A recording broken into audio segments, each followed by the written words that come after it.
Hai guys, selamat datang di channel Gereja Internet. Jangan lupa klik tombol subscribe dan nyalakan lonceng pemberitahuan supaya kamu bisa mendapatkan pengajaran setiap minggunya tentang kebenaran yang alkitabiah. Klik subscribe itu nggak bayar guys, tapi dengan klik subscribe kalian baru saja mendukung Gereja Internet supaya terus dapat berkembang di dunia YouTube. Jangan lupa like, comment, and share ya guys. Malam ini saya mau sampaikan sesuatu yang penting dan merupakan sesuatu yang sangat mendasar sekali sebetulnya. Tapi kalau kita sebagai orang Kristen tidak bisa mengerti dan tidak memahami, saya berdoa biarlah apa yang firman Tuhan sampaikan dan ajarkan buat kita pada malam hari ini memberikan dasar pengertian dan hikmat buat setiap kita untuk memahaminya. Saudara sekalian, selama 1 minggu terakhir ini, selama 7 hari terakhir ini, terus terang saya banyak jumpa dengan orang-orang susah. Sampai dalam titik penderitaan yang begitu rupa, sampai saya tidak bisa mengerti, ada teman sendiri, orang Kristen yang mengalami penderitaan seperti itu. Saya tidak bisa saksikan dengan detail, rasanya tidak baik saya sampaikan apa yang menjadi penderitaan dari sesama kita sendiri. Tapi saya memberi contoh satu hal lain lagi yang pernah saya sampaikan di sini, yang sungguh-sungguh menyentuh akan hati saya. Ini sudah terjadi hampir setahun yang lalu, tapi saya mau ulang cerita ini. Siapa tahu ada beberapa di antara saudara yang belum pernah mendengar. Siang itu kira-kira jam 11, setengah 12, saya lupa persisnya. Di kantor ada tamu teman saya, orang dari Semarang yang pindah di ujung pandang. Kami sudah cukup lama tidak jumpa. Dia mampir ke kantor dan kami cerita banyak tentang pekerjaan Tuhan, kami sharing beberapa hal. Saya masih ingat dia menanyakan buku-buku tentang agama Babel dan New Age. Saya memberikan beberapa judul kepada dia. Nah, waktu kami sedang berbicara, tiba-tiba masuk seorang bapak kira-kira setengah baya. Dia gandeng anaknya yang kira-kira umur 11 atau 12 tahun, seorang remaja putri. Ketika saya melihat kedua orang ini, sesaat saya tahu dari cara mereka berpakaian, saya mengerti mereka orang yang tentunya dalam keadaan yang kurang. Saya perhatikan pakaian mereka kotor dan anaknya pakai sandal jepit, rambutnya lusuh sekali dan kelihatan kotor sekali mukanya. Saya tahu ini pasti keluarga yang sedang susah hati atau menderita. Lalu kemudian saya dengar karena kantor kami kecil dan orang ini bertanya kepada seorang teman, kepada siapa saya bisa datang untuk minta bantuan. Karena saya sedang ada tamu, lalu dipersilahkan untuk ketemu dengan seorang teman kami di kantor yang kebetulan duduk mejanya berdampingan dengan meja tempat saya ada. Bapak ini gandeng anaknya yang kira-kira umur 11-12 tahun, seorang putri, dan dia suruh anak itu duduk di kursi tamu kami di kantor. Dan saya secara manusiawi saya kasihan dengan anak ini. Saya lihat pakaiannya, lihat akan sandalnya, compang-camping begitu kotor sekali badannya. Lalu kemudian saya perhatikan anak ini terus dan rupanya anak ini terlalu capek, lelah sekali sehingga dia tertidur. Tidurnya enak sekali, kantor kami ada AC-nya cukup dingin, di luar panas, saudara. Dia masuk, dia tidur, dia sandarkan kepalanya, terus dia tidur begini. Istri saya punya teori begini, kalau ada orang tidurnya buka mulut, itu lelah sekali. Saya ingat teori istri saya. Kalau Anda lihat ada orang tidur buka mulut, ingat teorinya itu miliknya istri saya, saudara. Tidur buka mulut, enak sekali. Jadi saya kasihan, saya perhatikan dia, tapi sempat saya dengar pembicaraan itu, saudara. Bapak ini berkata begini kepada teman saya, karena berdampingan saya dengar dengan jelas apa yang dia katakan. Dia berkata, "Pak, saya orang dari Wonosobo. Kami dijanjikan oleh seorang teman untuk ke Semarang dan di Semarang katanya akan diberi pekerjaan. Tapi waktu kami sampai di Semarang, teman saya menipu dan tidak muncul. Sekarang saya kesulitan, Pak, tidak punya uang. Saya harus pulang ke Wonosobo, tidak ada uang juga untuk makan. Dari pagi kami belum makan. Mohon bantuan gereja bisa memberi kami bantuan sekedarnya untuk bisa makan dan pulang ke Wonosobo." Saudara, di kantor tempat kita ada, itu banyak orang yang minta seperti ini.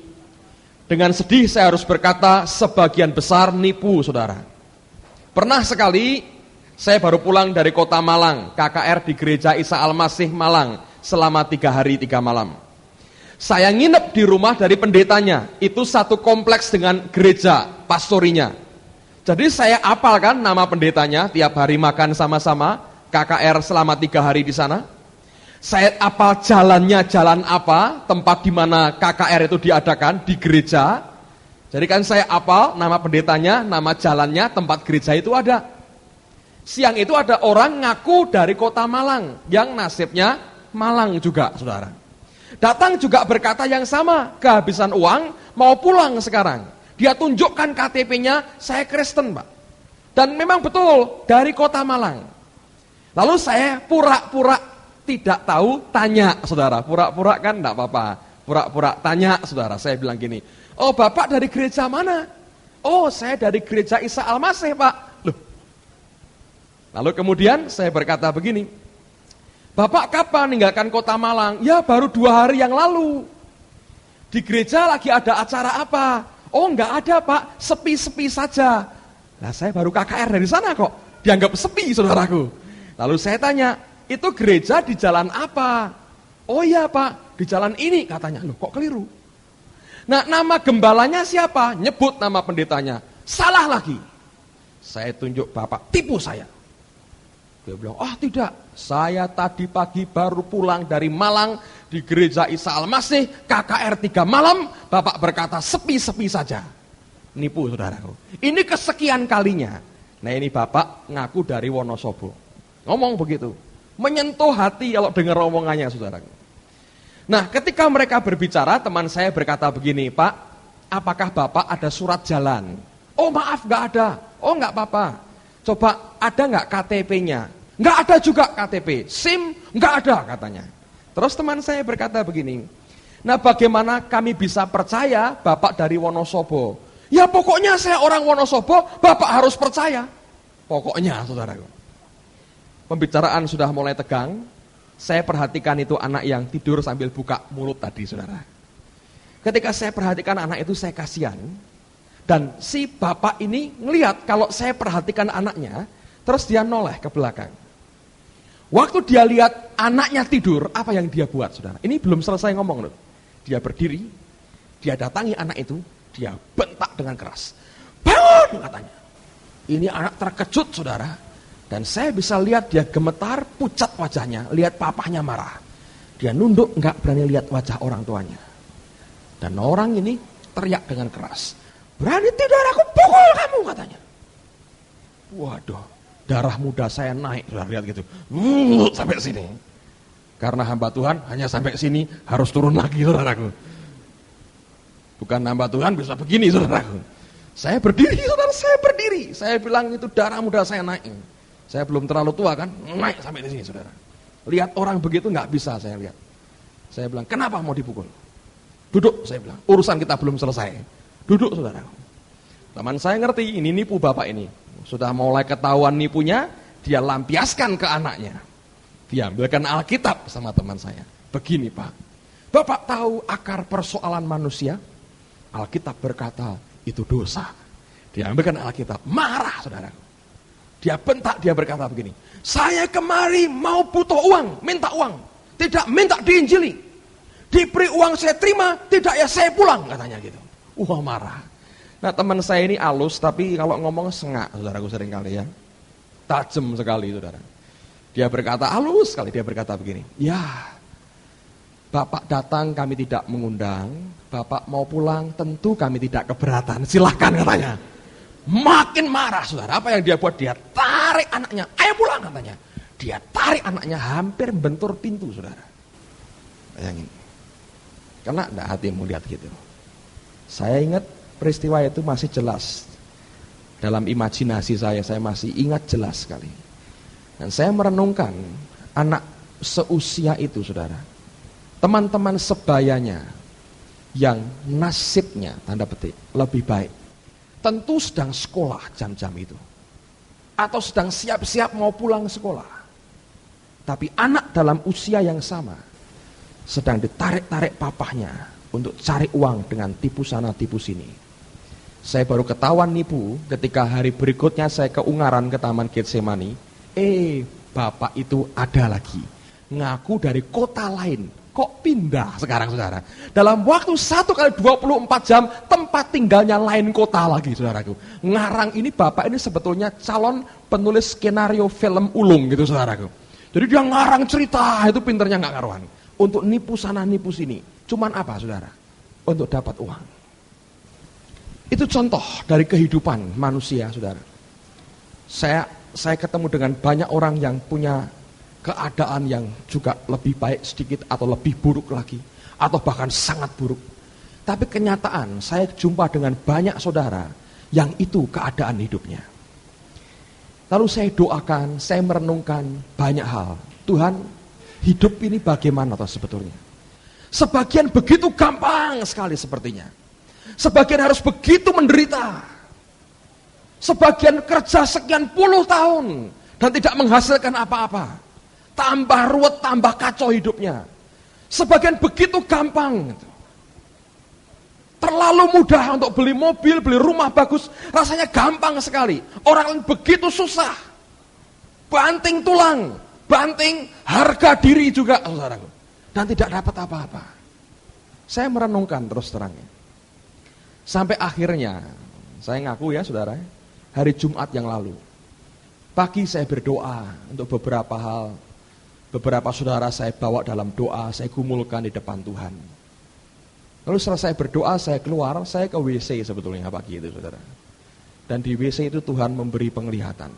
Anda berkata, kok di WC Pak? Saking pentingnya saudaraku.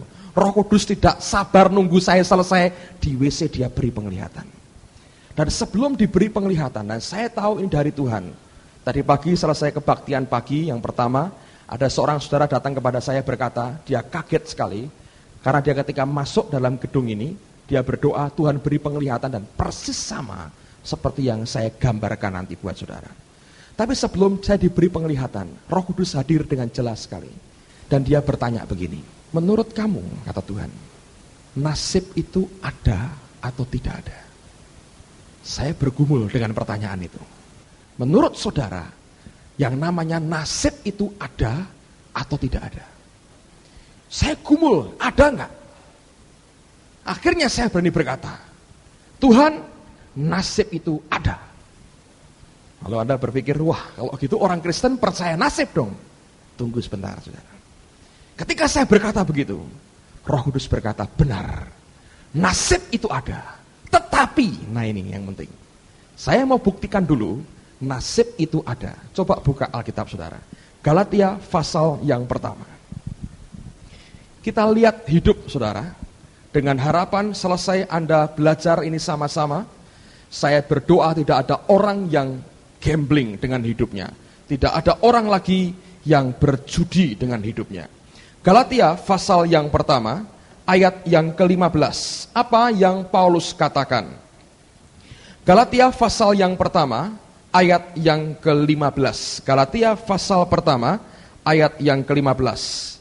Ini menurut pengakuan Paulus, sama juga yang dikatakan oleh Yeremia ataupun Nabi Yesaya. Galatia pasal pertama, ayat yang ke-15. Tetapi waktu ia yang telah memilih aku sejak kandungan ibuku dan memanggil aku oleh kasih karunia-Nya. Dia telah memanggil, menguduskan Paulus sejak dari kandungan ibunya. Pilihan Allah atas hidup Paulus sejak dari kandungan ibunya. Berarti ada yang namanya predestinasi. Betul nggak saudara? Ada nggak sebetulnya? Yang namanya predestinasi. Gitu. Rupanya Paulus berkata ada. Bagian kedua, coba Anda perhatikan Mazmur pasal yang ke-37. Kitab Mazmur pasal yang ke-37, saya akan bacakan dari ayat 21 sampai ayat 26. Saya suka dengan ayat ini, saya mau bacakan buat saudara supaya membuat Anda mengerti apa yang sebetulnya Alkitab katakan dengan kata nasib dalam hidup kita. Apakah ada yang namanya nasib? Saya berkata ada, tapi nasib yang bagaimana? Coba lihat Mazmur 37, mulai ayat yang ke-21. Dengar baik-baik. Orang fasik meminjam dan tidak membayar kembali. Tetapi orang benar adalah pengasih dan pemurah. Sesungguhnya orang-orang yang diberkatinya akan mewarisi negeri, tetapi orang-orang yang dikutukinya akan dilenyapkan. Lalu perhatikan ayat 23. Tuhan menetapkan langkah-langkah orang yang hidupnya berkenan kepadanya. Apabila ia jatuh, tidaklah sampai tergeletak, sebab Tuhan menopang tangannya. Dahulu aku muda, sekarang telah menjadi tua, tetapi tidak pernah kulihat orang benar ditinggalkan atau anak cucunya meminta-minta roti. Tiap hari ia menaruh belas kasihan dan memberi pinjaman, dan anak cucunya menjadi berkat. Lalu perhatikan lagi khususnya ayat 23, saya mau ulang buat saudara. Tuhan menetapkan langkah-langkah orang yang hidupnya berkenan kepadanya. Dengar baik-baik, dalam bahasa aslinya, kalimat ini diterjemahkan dalam bahasa Inggris begini. The steps of the mighty man, langkah-langkah orang yang perkasa itu, are prepared by the Lord, disiapkan oleh Tuhan. Jadi kalau Anda berkata, Paulus sendiri berkata, sejak dari kandungan aku sudah dipilih. Artinya predestinasi. Sebelum dia lahir, aku sudah dipilih oleh Allah. Nasib itu ada enggak? Ada. Dan pemazmur berkata, langkah orang yang perkasa, kok bisa perkasa kenapa? Karena disiapkan oleh Tuhan. Loh, nasib ada enggak? Ada ternyata. Allah yang nyiapkan dulu langkah di depan kita, saudara. Tetapi, dengar baik-baik, ada perbedaan antara apa yang Alkitab ini ajarkan dengan apa yang dunia ini seringkali konsepkan dalam hidup kita. Kalau dunia kita berkata, nasibku bagaimana? Orang akan berkata begini, oh nanti jodohmu umur 25. Sekarang umur 20, Anda cari puter-puter sampai terminal, sampai pasar, tidak bakal ketemu, nanti 25 baru ketemu. Teng 25 datang sendiri, saudara, jodohnya. Oh bener, ramalannya cocok. Nanti kamu baru naik hidupmu setelah umur 47. Sebelum itu kamu kerja susah payah, tidak pernah bisa maju, nanti umur 47 baru kamu maju. Nasibnya diramal, ditentukan, di garis 47 baru bisa. Kerja keras, 47, teng, SDSB dapat, saudaraku. Lalu mulai punya modal gitu. Terus ngeramal lagi, wah kamu akan tambah naik dan tidak turun-turun, yaitu mati, saudaraku. Kapan? Umur 50. Tunggu tanggal mainnya. Makin dekat harus tek saatnya. Bye. Itu nasib. Digaris. Dan sudah harus begitu yang engkau alami. Tapi dalam Tuhan Yesus beda, saudara. Apa bedanya? Dengar baik-baik. Ini yang Tuhan berikan kepada saya sebagai penglihatan. Saya mau tunjukkan buat saudara. Sebenarnya dalam hidup anak Tuhan, yang namanya nasib itu ada. Yaitu apa? Rancangan Tuhan di dalam hidup kita. Seperti apa rancangannya? Coba buka Yeremia pasal 29. Yeremia pasal yang ke-29. Kitab Nabi Yeremia pasal yang ke-29 ayat yang ke-11. Ini ayat menurut saya semua kita sudah hafal, tapi seringkali lupa dalam praktek sehari-hari. Coba dengar apa yang Tuhan rencanakan dalam kehidupan kita. Yeremia pasal 29 ayat yang ke-11. Dikatakan demikian. Sebab aku ini mengetahui rancangan-rancangan apa yang ada padaku mengenai kamu. Demikianlah firman Tuhan, yaitu rancangan-rancangan damai sejahtera dan bukan rancangan kecelakaan, untuk memberikan kepadamu hari depan yang penuh harapan. Bahasa Inggris saya berkata, memberikan kepadamu an expected end, akhir yang penuh harapan. Hari depan yang penuh harapan. Dengar baik-baik, saya mau sampaikan ini penting sekali. Ini yang sebetulnya Tuhan itu berikan dalam penglihatan. Saya mau tunjukkan seperti ini loh sebetulnya hidup orang Kristen. Saudara perhatikan gambar ini. Pak, ini pohon mungkin juga Ini kok seperti ular gitu, mungkin juga, tapi ini hidup manusia. Dengar baik-baik. Anda lihat, nanti saudara ngerti apa yang harus engkau buat. Coba dinaikkan sedikit nih, biar gambar orangnya ketahuan. Nah, ini saudara dan saya. Ya. Ketika engkau belum bertobat, nggak tahu, malah di mana nggak tahu. Tapi ketika engkau bertobat, Tuhan taruh engkau di sini. Engkau lahir baru, engkau terima Yesus sebagai Tuhan dan Juru Selamat pribadimu. Lalu Allah berkata, aku tahu rancangan apa yang ada padaku mengenai kamu, yaitu rancangan damai sejahtera, bukan rancangan kecelakaan, untuk memberikan kepadamu hari depan yang penuh dengan pengharapan. Unexpected end, suatu akhir yang bisa kamu harapkan. Ini rencana Tuhan dalam hidupmu, yang merah ini. Dalam penglihatan saya, sebetulnya semua warnanya sama. Tapi saya buat berwarna-warni supaya Anda bisa membedakan dengan gampang. Lihat ini. Ini rencana Tuhan. Saya gambar lurus, memang begini. Di depan Tuhan itu lurus. Walaupun kenyataannya ini bukan semulus ini, saudara. Tapi ini merupakan rencana Allah. Ini nasib nggak? Nasib. Kalau engkau turuti setiap langkah yang ada, maka engkau disiapkan Allah sampai terima kemuliaan. Tapi dengar baik-baik. Biasanya setahun pertama itu honeymoon, saudara, dengan Tuhan. Oh, doa rasanya grrr, Tuhan hadir gitu ya. Baru tutup mata, penglihatan gitu. Kurang duit, baru berdoa, baru batin sedikit, duit datang sendiri gitu. Pokoknya semua serba baik, semua serba enak, hidup sekitar serba easy going gitu, gampang sekali. Semua serba mudah, kira-kira setahun lah kira-kira. Setahun pertama itu semua mulus begitu, jalan dengan baik. Anda begitu cinta dengan Tuhan, segalanya bagi Allah. Yesus segalanya bagiku. Jalan nyanyi, mobil penuh stiker, haleluya, puji Tuhan. Allah itu baik, KKR kasih karunia Allah, kuasanya membangkitkan, tempeli semua. Kayak reklame jalan, mobil semua tempeli. Sampai ke baju-baju disulam, Yesus, Yesus, Yesus. Setahun pertama. Tidak ada gambatan, semua gampang, enak sekali. Sambil bersiul-siul, rezeki datang sendiri. Sepertinya begitu, saudara. Karena Allah begitu limpah dengan karunia-Nya. Semua kita ngalami. Tapi hati-hati. Tiba-tiba dalam hidupmu, engkau mengalami sesuatu di sini.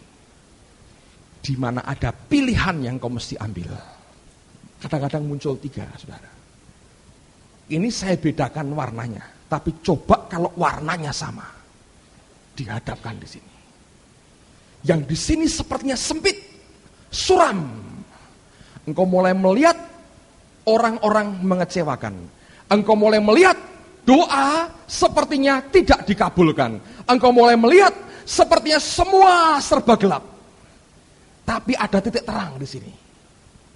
Atau ada alternatif lain di sini.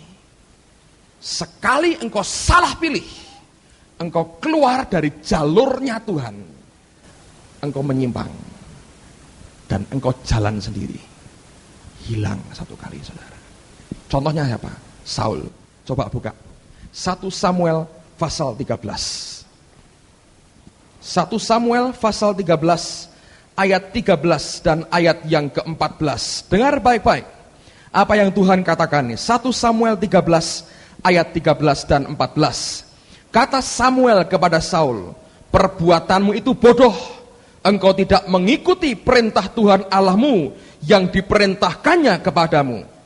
Sebab, dengar, sedianya Tuhan mengokohkan kerajaanmu atas orang Israel untuk selama-lamanya. Tetapi sekarang, kerajaanmu tidak akan tetap. Tuhan telah memilih seorang yang berkenan di hatinya, dan Tuhan telah menunjuk dia menjadi raja atas umatnya. Karena engkau tidak mengikuti apa yang diperintahkan Tuhan kepadamu. Dengar baik-baik, inilah bahayanya. Tuhan memang merencanakan, tapi Anda harus ingat, Dia tidak menciptakan robot, yaitu manusia. Dia menciptakan kita dengan free will, dengan kehendak bebas. Engkau boleh menentukan pilihan hidupmu sendiri. Makanya kelak ada pengadilan Tuhan, sidang Tuhan yang terakhir. Untuk apa? Mengadili hidup kita. Kita bertanggung jawab atas kehidupan kita sendiri. Allah tidak menciptakan robot. yang hanya diprogram dan kita mengikuti kemana Tuhan mau. Dia menciptakan manusia utuh yang punya kehendak bebas. Engkau bertanggung jawab atas kehidupanmu sendiri. Dan ini yang paling berbahaya ketika engkau dihadapkan kepada pilihan-pilihan dalam hidupmu. Dalam hidup orang Kristen selalu akan diperhadapkan kepada pilihan. Dan kita diminta tidak pernah salah dalam menentukan pilihan langkah hidup kita. Dan ingat, Tuhan tidak pernah membeberkan rencananya utuh. Ini loh rencanaku, tahu semua, tidak. Kenapa? Alkitab berkata begini, dengar baik-baik. Firmanmu adalah pelita bagi kakiku dan terang bagi jalanku. Di Israel zaman dulu, kalau orang mau bepergian malam hari, seringkali memang mereka bawa obor. Tapi kalau jaraknya nggak terlalu jauh, mereka tidak perlu bawa obor. Apa yang mereka bawa? Mereka tidak punya senter, nggak punya lampu halogen, juga belum punya. Lalu mereka pakai apa sebagai penerangan? Mereka pakai sepatu khusus yang seperti sepatu Aladin, tahu? Panjang di depannya, lalu pada ujungnya itu ada sumbunya kecil dan bisa dinyalakan. Ada pelitanya pada ujung kakinya. Tidak boleh terlalu besar, kalau terlalu besar bakar jubahnya malah bunuh diri, saudara. Jadi itu kecil sekali untuk jalan. Nah, Anda bisa bayangkan, kalau sepatu itu sumbunya kecil, apinya pasti kecil. Kalau apinya kecil, paling-paling radius 1 meter yang bisa diterangi oleh sinar yang kecilnya seperti itu. Akibatnya apa? Yang dilihat oleh orang yang bersangkutan hanya 1 langkah di muka. Dan Alkitab berkata, firmanmu itu pelita bagi kakiku dan terang bagi jalanku. Tuhan menyiapkan langkah hidup kita. Tapi tidak pernah dia buka seluruhnya. Ini loh hidupmu begini. Never, tidak pernah. Yang dia minta adalah kesetiaan kita dan hidup kita untuk menentukan langkah demi langkah dalam hidup kita sejauh yang dia buka di depan kita. Kalau engkau berkata, Tuhan, kalau enggak engkau buka semua, aku enggak mau berjalan, bodoh. Lama-lama kalau engkau diam, lampunya padam, gelap, dan malah tidak bisa kemana-mana. Nyasar semalam-malaman, diam di tempat. Saudara ngerti? Dia tidak pernah buka ini seluruhnya. Dia hanya buka langkah demi langkah. Saudara dan saya diminta oleh Tuhan untuk bergerak seperti yang dia mau. Dan ini bukan jalan bebas hambatan yang tidak usah bayar karcis tol, saudaraku. Ini seringkali berat sekali. Daud berkata, seringkali dia dibawa Tuhan sampai ke lembah bayang-bayang maut. Tapi dia mengerti, gadamu dan tongkatmu itu yang menyertai aku. Tapi alternatif jalan ini sepertinya begitu gampang, begitu lebar, begitu mulus. Tapi kalau jalan ini kita mesti bayar harganya bersama dengan Tuhan. Karena kemuliaan yang dia sediakan buat kita. Saudara sekalian, dengar baik-baik. Sekali engkau nyangkut ke sini, untuk bisa kembali ke sini lagi, engkau mesti bayar harganya. Dulu sebelum engkau jadi orang Kristen, begitu engkau nyangkut di sini, engkau bertobat, langsung diangkat. Gratis. Yesus bayar semua. Setelah engkau bertobat, tetap hidup seenaknya, nyangkut-nyangkut di sini. Untuk kembali engkau mesti bayar dari nol. Ada sebuah kesaksian di satu kota. Saya mau cerita, saya nggak berkata orang Kristen itu anti dosa dan hidupnya seperti malaikat semua. Ini fakta kenyataan hidup sehari-hari, kita harus mengatasi itu. Ada seorang gembala sidang, pendeta, yang dipakai Tuhan, gerejanya besar, saudara. Lalu kemudian, tiba-tiba, dia nyeleweng dengan anggota paduan suaranya. Lalu kemudian sampai ketahuan dan dia diskorsing, dipecat dari jabatan pendeta. Tegas itu hukum gereja, pecat. Apa yang dia buat, saudara? Dia menyesali betul perbuatannya dan dia berkata, Tuhan, aku bayar kesalahanku. Apa yang dia buat, saudara? Dia tetap berbakti di gereja yang sama. Ayo, bisa nggak saudara ngalami gitu? Kalau misalnya, saya harap tidak ada dan saya bilang tidak ada. Misalnya di gereja ini ada kedatangan tamu luar, ketahuan ngambil dompet, ketahuan tangkap rame-rame, di gereja kok nyopet katanya. Lalu dia, saya bertobat, doakan, nangis-nangis bertobat. Minggu depan balik nggak kira-kira ke gereja yang sama? Enggak, saudara. Malu dong, pindah gereja lain yang tidak ada orang tahu.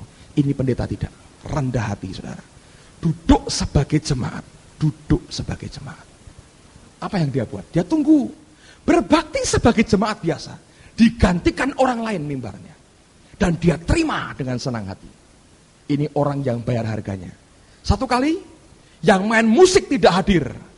Terus dia menawarkan diri setelah sekian bulan gitu ya. Apakah saya boleh menggantikan main musik saja? Terpaksa nggak ada orang lain. Oh silahkan dia main musik. Sejak itu dia main musik di gereja. Jemaat semua lihat. Nah itu dulu orang jahat itu. Pendeta kok seperti itu. Tapi dia tahan. Aku bayar. Ini kesalahanku. Dia main musik di gereja. Sekian tahun kemudian saudara. Hamba Tuhan yang ada mengundurkan diri. Majelis rapat. Siapa yang menggembalakan kita? Jemaat berkata, kembalikan ke om itu aja. Baik itu orang. Diangkat lagi sama Tuhan. Tapi berapa yang tahan seperti ini, saudara? Ngerti? Jadi, daripada saudara nanti sampai nyasar-nyasar di sini, setiap keputusan yang besar dalam hidupmu, yang engkau ambil, jangan asal tutup mata engkau nekat engkau terjang. Sekali engkau masuk di sini, sedikit yang bisa kembali ke sini lagi. Makanya Alkitab berkata apa? Nanti pada waktu akhir zaman ada orang berteriak, Tuhan aku ngusir setan dalam namamu. Dan dia berkata, aku tidak kenal engkau. Kenapa? Ini loh saudara, nyasar-nyasar hidupnya. Saya mau katakan kepada teman-teman yang masih muda, yang belum punya pacar, apalagi istri atau suami, jangan sembarangan cari pasangan hidup. Kalau laki-laki, pokoknya asal rambut panjang kejar. Nggak taunya balik berkumis, saudara, banyak orang gondrong. Repot, saudara, ngerti? Hati-hati. Yang perempuan juga gitu, pokoknya asal laki. Aduh, saya bilang hati-hati, saudara. Itu surga dunia atau neraka dunia seumur hidup, saudara. Sekali engkau masuk pernikahan, hati-hati. Kalau bukan seperti yang Tuhan mau, sengsara hidupmu. Sama. Beberapa di antara kita sedang diperhadapkan pada persimpangan seperti ini yang akan menentukan arah hidupmu kelak. Engkau gambling, engkau judi dengan hidupmu, satu kali engkau salah pilih, engkau nyasar, saudara. Dan kita mesti hati-hati, jaga akan penguasaan diri kita. Karena emosi, karena dorongan teman, karena bisikan setan, engkau bisa nyasar dan hilang, enggak tahu kemana. Ini loh hidup kita, saudara. Ada orang yang menentukan akan karirnya, hati-hati, sembayang. Makanya saya itu heran, saya ngomong terus terang ya saudara ya, saya orangnya nggak senang tutup-tutupan lah. Saya itu heran, ada orang Kristen yang suruh kebaktian seminggu sekali aja, alasannya 30 macam saudara. Saya terus terang bertanya, bagaimana dia bisa ngerti ini saudara? Seminggu sekali aja, 2 jam gitu, lebih dari 2 jam didenda pendetanya gitu, kadang-kadang. Gak bisa tuh. Susah tuh. Besuk 3-4 kali, ya, waduh, yanya itu mantep. Tanya Pak Yohanes Pujiono ini, besuki orang gitu. Ya gitu, tapi nggih mboten kepanggih saudaraku. Saya heran dengan orang-orang yang gambling dengan hidupnya. Sepertinya hidupmu itu murah gitu. Diperjudikan dengan nasib yang dimainkan setan dalam hidup kita. Allah merencanakan yang luar biasa. Tapi kita nggak bisa menghargai hidup kita sendiri gitu.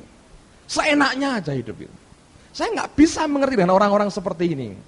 Atau memang engkau merasa terlalu murah hidup saya, buang hilang yang nggak ada apa-apanya. Saya bilang saya tidak mau konyol. Saudara, ini masalah-masalah yang sering kali berat yang kita harus hadapi. Ada pilihan-pilihan yang berat. Tapi sebetulnya di balik semuanya ini nguji hidup kita. Sampai di mana sebetulnya ketegaranmu bersama dengan Tuhan untuk ikut langkah yang Tuhan tentukan dalam hidup kita.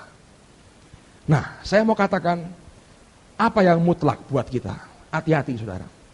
Karena sebetulnya roh kita ini bisa nyasar. Kita perlu Roh Kudus sebetulnya. Kenapa? Tanpa Tuhan bimbing kita, kamu bisa kesasar. Termasuk rohmu sendiri saudara. Kalau roh kita ini kuat di dalam Tuhan, saudara akan bisa jalan seperti yang dia mau. Baru nyimpang sedikit sudah ketahuan, merasa gitu. Langsung balik lagi. Sebelum terlalu mahal harganya. Tapi kalau tanpa Tuhan menyertai kita, tanpa firman mengisi hidup kita, dengan gampang Anda akan tersasar. Bahkan ada orang-orang yang berkata kita nggak perlu Roh Kudus. Saya bilang bodohnya luar biasa. Coba buka Yehezkiel pasal 13. Kitab Nabi Yehezkiel pasal yang ke-13. Ayat ini mengejutkan saya, tapi ini kenyataannya memang begini, saudara. Yehezkiel pasal yang ke-13. Saya bacakan pada ayat yang ketiga, Yehezkiel 13, ayat yang ketiga. Alkitab berkata demikian. Beginilah firman Tuhan Allah, celakalah nabi-nabi yang bebal, yang mengikuti bisikan hatinya sendiri, dan yang tidak melihat sesuatu penglihatan. Ya, seperti anjing hutan di tengah-tengah reruntuhan, begitulah nabi-nabimu, hai Israel. Dia berkata, celaka nabi yang bebal, yang mengikuti bisikan hatinya sendiri. Bahasa Inggrisnya jelas dikatakan, thus says the Lord God, woe unto the foolish prophet that follow their own spirit. Hai engkau nabi yang bodoh, kata Tuhan, yang mengikuti akan rohnya sendiri. Dengar ya saudara, rohmu ini bisa nyasar-nyasar. Sekalipun kau sudah bertobat, lahir baru, terima Yesus, lahir baru, kalau adalah roh manusiamu sendiri yang berjalan, nyasar saudara. Tuhan berkata, nabi bisa ngikuti kemauan rohnya sendiri, bukan kemauan rohnya Allah. Nah, oleh karena itu kita harus menguatkan roh kita ini. Karena apa? Begini. Dulu banyak orang berkata begini ya, waduh saya ini sayang ya, sebelum bertobat kok tidak merosal hidup saya, tidak jahat. Kalau saya ini penjahat besar, terus saya bertobat, wah laku Pak, bersaksi di mana-mana. Saya bilang bodoh saudara. Makin baik hidupmu sejak belum kenal Tuhan, itu makin gampang engkau dipimpin Tuhan. Kenapa? Kalau tadinya hidupmu di sini, kacau di sini, engkau bertobat lahir baru. Ketika engkau sampai di sini, magnet yang di sini masih kuat menarik hidupmu balik, saudara. Dan kalau jiwamu rusak karena dosa-dosa masa lampau, ketika rohmu lahir baru, rohmu mengalami struggle yang berat untuk bisa mengatasi pikiran, perasaan, kehendakmu, jiwamu. Tapi kalau jiwamu bersih, ketika engkau lahir baru, jiwa itu dengan gampang tunduk kepada rohmu. Nah, oleh karena itu sebagai anak Tuhan apa yang perlu? Hati-hati dengan setiap keputusan yang kita ambil. Jangan bergerak menurut kemauan roh kita sendiri. Sekalipun itu roh manusia, tidak bisa dijadikan patokan. Karena Allah berkata, bodoh kamu nabi yang mengikuti akan rohnya sendiri. Yang dibutuhkan apa? Roh Kudus yang mendampingi hidup kita. Coba buka Alkitab lagi saudara. Injil Yohanes sekarang, Injil Yohanes. Yohanes pasal yang ke-16. Yohanes pasal yang ke-16 ayat yang ke-12. Yohanes 16 ayat yang ke-12. Yesus berkata begini, 12 dan 13. Masih banyak hal yang harus kukatakan kepadamu, tetapi sekarang kamu belum dapat menanggungnya. Tetapi apabila ia datang, yaitu roh kebenaran, ia akan memimpin kamu ke dalam seluruh kebenaran.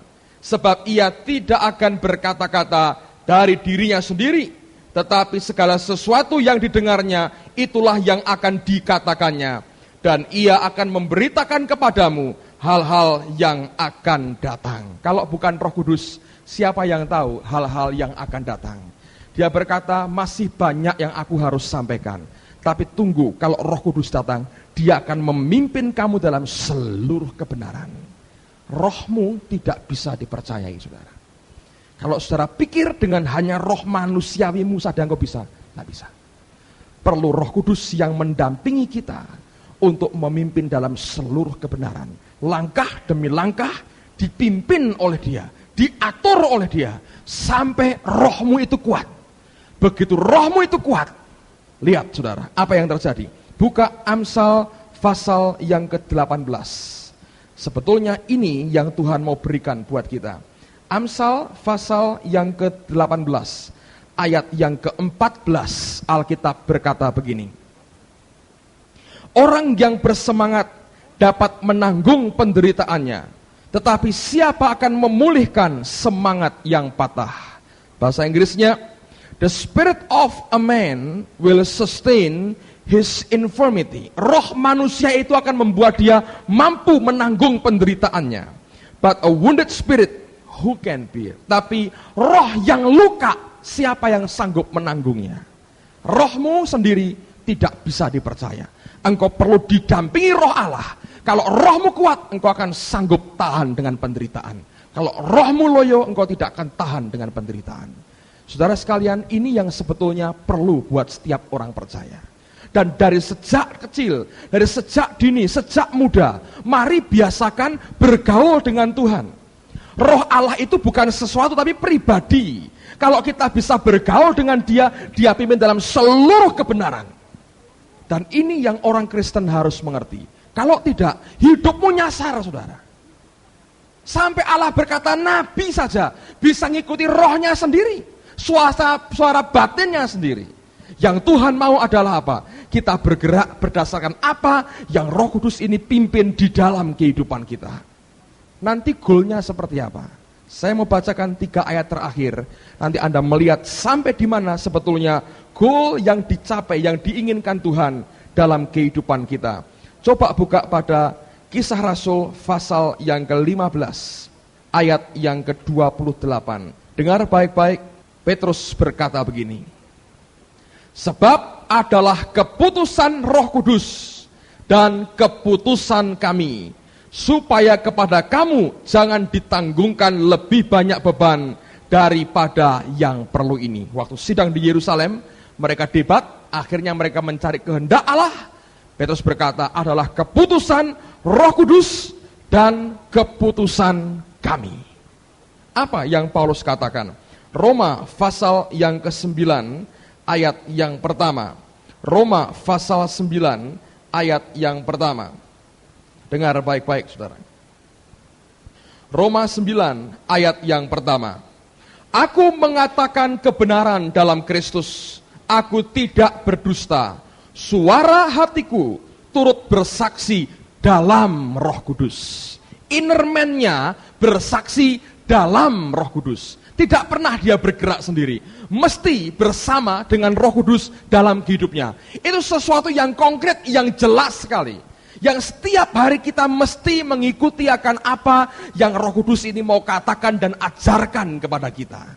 Nanti engkau belajar bagaimana sebetulnya dia pimpin hidup kita itu luar biasa. Ayat yang terakhir, Roma pasal yang ke-8, ayat yang ke-16. Roma 8:16, Paulus berkata begini, Roh itu, Roh Kudus itu, bersaksi bersama-sama dengan roh kita, bahwa kita adalah anak-anak Allah. Mesti begitu. Roh Kudus, roh kita. Roh Kudus, suara hati kita. Keputusan Roh Kudus dan keputusan kami. Itu harus jadi model dan pola hidup kita. Kalau tidak, engkau akan nyasar. Dan saudara tahu betapa bahayanya hidup yang nyasar seperti itu.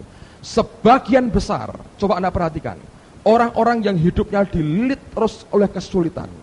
Kalau Anda telusur terus, ada beberapa titik dalam hidupnya di mana keputusan harus diambil dan dia ambil keputusan yang salah. Sebagian tidak tahu, sebagian tidak mau belajar, sebagian tidak mau tahu. Ketika dia ambil keputusan itu dan dia nyesal akhirnya seperti yang dialami hari ini. Saudara sekalian, kalau engkau mengalami seperti itu, minta anugerah Allah. Tapi yang kedua saya katakan, sebelum sampai lebih jauh lagi, bawa dan izinkan Roh Kudus senantiasa bergerak bersama dengan saudara. Hanya Roh itu yang mampu menolong kehidupanmu. Saya belajar sejak saya mulai bertobat, walaupun belum terlalu ngerti banyak, saudara, bagaimana melibatkan dia dalam kehidupan. Ada peristiwa yang sangat mengesankan sekali. Satu kali terjadi waktu saya masih kuliah di Undip. Ada ujian. Saya sudah belajar dan kemudian saya siapkan cuman buku satu saya bawa dan ballpoint satu. Lalu kemudian saya masih yakin sekali bahwa isi ballpoint yang saya bawa itu ballpoint baru. Yang saya baru beli itu isinya. Jadi saya pikir Ini hanya satu mata pelajaran, saya untuk nulis tidak akan habis. Satu ballpoint masa habis untuk satu mata pelajaran, ujian. Ketika saya turun dari mobil, mau masuk ke kampus, pada waktu itu Roh Kudus mulai berkata, beli isi ballpoint baru. Saya bantah, saya bilang ini suara hati saya pikir. Saya bilang tidak perlu saya beli, untuk apa? Ini barang masih baru. Saya coba jalan, lancar sekali. Jadi saya jalan terus. Mulai mau masuk kelas, dia ngomong jelas lagi, beli isi ballpoint baru. Saya didorong begitu kuat, dan akhirnya saya bilang, Tuhan apakah ini suaramu? Saya belajar untuk ikut. Saya balik, saya pergi ke sebuah toko, saya beli isi ballpoint baru, saya bisa beli 2. Saya beli, saya simpan. Saya pikir toh nggak ada ruginya, barang toh milik saya, nggak saya buang. Jadi saya beli 2, taruhkan di saku saya. Lalu saya masuk kelas, lalu ujian. Ujiannya soal yang harus saya jelaskan, saya buat, saudara. Sedang asiknya buat, tiba-tiba macet pulpen saya. Saya pikir, kebetulan, ini mungkin macet karena ada yang kotor. Saya coba bersihkan, saya coba coret-coret di kertas. Saya coret. Lama-lama kertas saya jebol, saudaraku, robek semua, dan bolpen itu tidak keluar lagi. Saya lihat, saya ketok-ketok begini, dan tidak keluar. Ketika tidak keluar, dengan malu sekali, saya buka lagi bolpen saya ambil yang saya beli, saudara. Saya masukkan, saya bilang, sorry Tuhan, tadi saya nggak tahu. Untung saya taat, saya kerjakan, selesai. Saudara tahu, ketika saya kuliah, saya belajar itu. Dari waktu ke waktu saya belajar. Satu kali saya mau keluar, saya diajak oleh Bapak Adi Sutanto yang sekarang di Amerika untuk pergi mendoakan orang. Nah, saya nggak ada pikiran apa-apa. Ketika saya keluar, saya pakai baju t-shirt yang ada warna merah-merahnya banyak sekali. Ketika saya keluar rumah, Roh Kudus berkata begini, ganti dengan baju putih. Ganti dengan baju putih. Saya bilang untuk apa? Tapi itu kuat sekali. Saya belajar untuk mentaati. Saya pikir ini kan bagus nih, warnanya merah banyak. Dan saya pikir kan nggak salah. Kok harus putih-putih? Saya kan belum pendeta, dulu masih kuliah. Saya pikir untuk apa saya ikuti? Tapi itu suara jelas sekali. Ganti baju putih. Lalu saya mau pergi pakai sandal, saudara. Dia ngomong jelas sekali. Pakai sepatu. Saya pikir, oh Tuhan mau didik saya untuk rapi. Saya pikir begitu.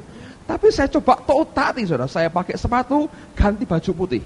Seperti orang mau ke tempat orang sedang berduka cita, berkabung. Terus dia ngomong lagi, bawa Alkitab. Tuhan, saya kan hanya mendampingi pendeta. Dia bilang, bawa Alkitab. Saya bawa Alkitab. Sampai di tempat Pak Adi, kami doakan orang. Di rumah itu ada telepon. Diberitahu dari rumah, ayahnya si A meninggal dunia. Sekarang juga harus diadakan upacara untuk penutup peti. Pak Adi bilang, saya nggak bisa ini. Kamu aja ya sekarang berangkat. Saya berangkat sampai di rumah itu saya kaget. Baju putih, celana hitam, pakai sepatu. Siap nutup peti jenazah, saudara. Dan itu saya sadar, oh Tuhan, kalau seandainya pakai sandal, nggak bawa Alkitab, dan kaos merah, datang ke rumah orang Chinese, orang keturunan Tionghoa, yang sedang kesusahan, nutup peti pakai sandal, dan kaos merah. Anda bisa bayangkan apa yang mereka katakan, ini pendeta dari aliran mana ini. Ngerti, saudara? Saya belajar dari mulai kecil, dari mulai muda, ikuti apa yang Roh Kudus ini atur dan pimpin dalam kehidupan kita. Firman-Mu pelita bagi kakiku, terang bagi jalanku. Sekalipun sepertinya hanya selangkah, tapi itu penting buat kehidupan kita. Seringkali saya tahu dihadapan pada banyak pilihan. Yang terakhir paling berat adalah begini. Ketika Tuhan berkata kepada saya, kamu berhenti pelayanan keluar, dan kamu banyak berdiam diri dan hanya melayani jemaat. Padahal pada akhir November yang lalu itu, sejak itu Desember dan Januari jadwal saya sudah penuh, sampai Padang, saudara. Ada satu gereja Protestan yang sudah ngundang saya. Untuk ngundang itu mereka mesti rapat majelis. Dari hasil rapat itu mereka baru undang saya. Sudah saya balasi, ya saya akan datang. Jelas dia ngomong. Dan Tuhan terus terang ngancam saya. Saya nggak mau cerita semua. Dia ngomong begini, kalau kamu nggak taat, nanti begini. Saya ketemu seorang teman, rekan hamba Tuhan. Dia ngomong begini, saya diberitahu Tuhan, kamu harus berdiam diri. Kalau tidak, kamu begini. Persis ancamannya. Beberapa teman dengar ya. Saya nggak berani berkutik, saudara. Saya ngeri dengan ancaman. Saya bilang, Tuhan, saya mau diam dengan terhormat. Kalau dengan ancaman, konyol diamnya. Saya mau diam terhormat saja. Dan itu tantangan, itu keputusan yang paling berat dalam hidup saya. Dalam beberapa bulan terakhir. Anda bisa bayangkan? Bagaimana saya bisa menulis surat dengan enak kepada orang-orang yang saya sudah bilang, ya, saya akan datang. Orang pasti berkata, suara Tuhan kok kacau seperti itu. Saudara mengerti? Tapi seringkali Anda pikir dengan cara bagaimana engkau mesti bayar. Kalau engkau dihadapkan kepada masalah seperti ini, engkau dikoreksi Allah ketika dulu engkau berkata ya, dan ternyata Tuhan berkata tidak. Apakah engkau tetap bisa berkata tidak? Yang saya pertaruhkan apa? Nama baik saya. Kalau sudah nama baik, harga diri, gengsi, segala macam, saudara. Ketika itu diminta oleh Allah untuk dibayarkan sebagai harga yang harus dibayar, apakah berani berkata ya? Saya tidak taat 1 hari, saudara.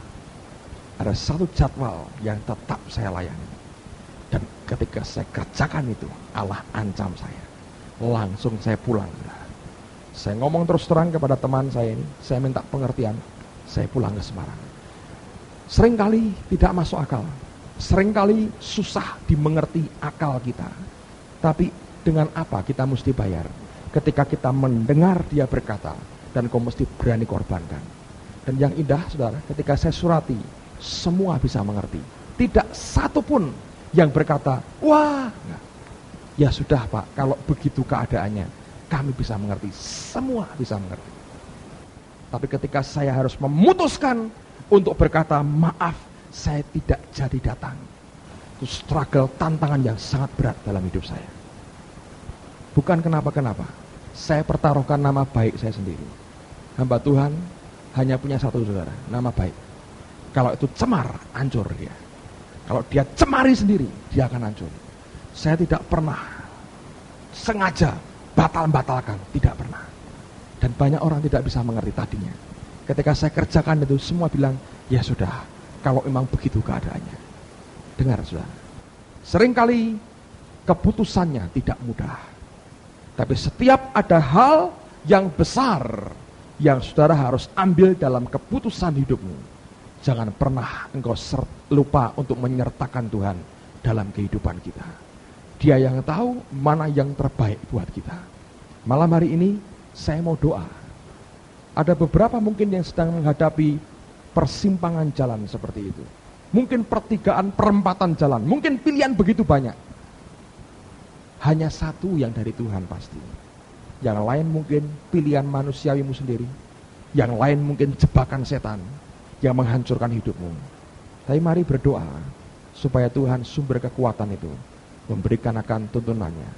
Ada seorang yang bernama Asaf. Dia berkata, Tuhan, aku dungu dan senseless.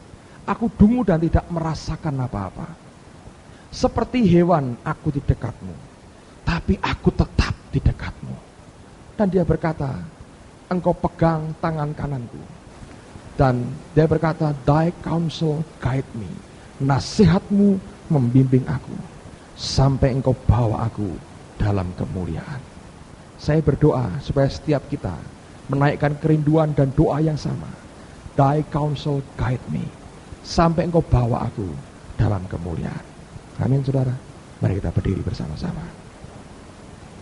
Naikkan 1 pujian. Ya Tuhan, ku percaya, aku percaya. Lewati lembah air mata, aku percaya. Firman-Mu ya dan amin. Kemenangan sudah kau jamin, aku percaya. Saya mau katakan jalan Tuhan seringkali sepertinya lembah air mata. Tapi kalau engkau berkata seperti Daud, sekalipun aku melewati lembah bayang-bayang maut, gadamu dan tongkatmu itu yang menghibur aku, yang menyertai akan hidupnya. Tidak ada yang pernah bisa mendukakan dia selama gada dan tongkatnya itu menyertai hidupnya. Kalau kita berkata, ya Tuhan ku percaya, dengan segenap hati, sekalipun itu lembah air mata, harganya mahal, tapi mari pilih yang terbaik yang Allah siapkan buat kita. The step of the mighty man are prepared by the Lord.